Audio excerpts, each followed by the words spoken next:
mediation for the nation, settlement and disposal of cases within 90 days. এটা একটা programme যেটা mediation conciliation project committee মহামান্য supreme কোর্টের এবং ন্যাশনাল লিগাল সার্ভিসেস অথরিটি বা নালসার একটা জয়েন্ট প্রোগ্রাম। এই প্রোগ্রামটা আরম্ভ হয়েছে অবজারভেশনটা 1st day of July 2025 থেকে এবং এটা ফাইনাল রিপোর্ট দিয়ে শেষ করার পরিকল্পনা রয়েছে 6th day of October 2025।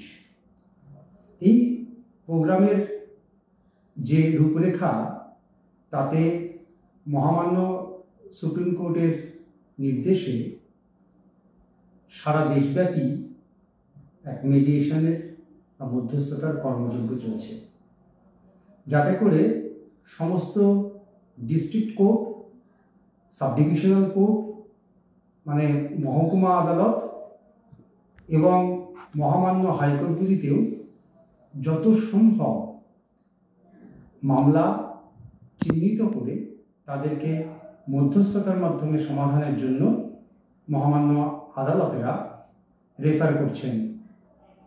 এবং যত আমাদের কাছে বা সারা দেশে যত প্রশিক্ষণপ্রাপ্ত মিডিয়েটররা আছেন তাদেরকে এনগেজ করে এই রেফার মামলাগুলোকে মিডিয়েশন করে যত তাড়াতাড়ি সমাধানের পথে নিয়ে যাওয়া যায় সেই প্রচেষ্টা চলছে।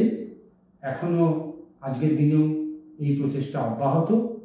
আমরা অভূতপূর্ব সাড়া পেয়েছি আইনজীবীদের কাছ থেকে, লিটিগ্যান্টদের কাছ থেকে এবং মহামান্য আদালতেরা, মহামান্য উচ্চ আদালত, জেলা আদালত এবং মহকুমা পর্যায়ের আদালত থেকেও বহু সংখ্যক মামলা চিহ্নিত হয়ে মিডিয়েশনের জন্য রেফার হয়েছে। শুধু আমাদের রাজ্যে নয়, সারা ভারতবর্ষেই একই সাথে এই কর্মযজ্ঞ পালিত হচ্ছে। রাজ্যের কতগুলি আপনার সেন্টার রয়েছে যেখানে মিডিয়েশন বসে? দেখুন, আমাদের পশ্চিমবঙ্গে এবং আন্দামান নিকোবর নিয়ে সব মিলিয়ে প্রায় 72টি মহকুমা কোর্ট রয়েছে, সদর মহকুমাগুলোকে ধরে। এই 72টি মহকুমা বা সদর মহকুমা কোর্টের প্রত্যেকটিতেই মধ্যস্থতার কেন্দ্র রয়েছে বা অল্টারনেটিভ ডিসপিউট রেজলিউশন সেন্টার রয়েছে।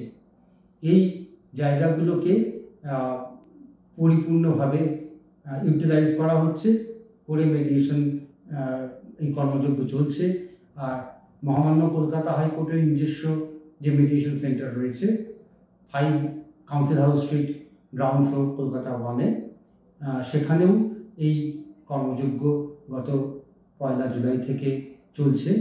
গত 1 জুলাই থেকে চলছে মানে এ কথা ভাবার কোনো কারণ নেই যে এই কর্মযজ্ঞ 1 জুলাই থেকে আরম্ভ হল। মিডিয়েশন একটা চলমান প্রসিডিওর। কলকাতা হাইকোর্টে মিডিয়েশন চলছে গত 2006 সাল থেকে। মিডিয়েশন চলবেও, কিন্তু যেহেতু মহামান্য সুপ্রিম কোর্ট এবং ন্যাশনাল লিগাল সার্ভিসেস অথরিটি একটি স্পেশাল প্রোগ্রাম আমাদেরকে দিয়েছেন, তো আমরা সেজন্য আরও বেশি করে এই মিডিয়েশন গুলোকে এই সময় পরিধির মধ্যে করার চেষ্টা করছি। তবে একথা মনে রাখতে হবে যে 90 দিন পরিসরে এই ক্যাম্পেইন চলছে বলেই 90 দিনের মাথায় এই সমস্ত কর্মযজ্ঞ শেষ হয়ে যাবে তা নয়। যে মামলাগুলি রেফার হয়েছে তার যদি সম্পূর্ণ পরিণতি লাভ না করে 90 দিনের মাথায়, তাহলে নিয়ম অনুযায়ী সেগুলো আর যে কদিন চলতে পারে বিভিন্ন রেসপেক্টিভ কেসে বা কখনো মহামান্য কোর্টের অন্তর্বর্তীকালীন নির্দেশের প্রেক্ষিতে আর যতদিন চলতে পারে সেগুলো 90 দিনের পরেও চলবে, সারা বছর ধরে চলবে, আগামী বছরগুলিতেও চলবে। মিডিয়েশনে আমরা কতগুলি মামলা নিম্ন আদালত ও কলকাতা হাইকোর্টে পাঠানো হয়েছে? Mediation for the nation campaign যেটা চলছে 1 জুলাই থেকে, এই ক্যাম্পেইন অনুযায়ী আমাদের মহামান্য কলকাতা হাইকোর্টে গত 1 জুলাই থেকে এখন পর্যন্ত প্রায় 179টা মামলা রেফার হয়েছে।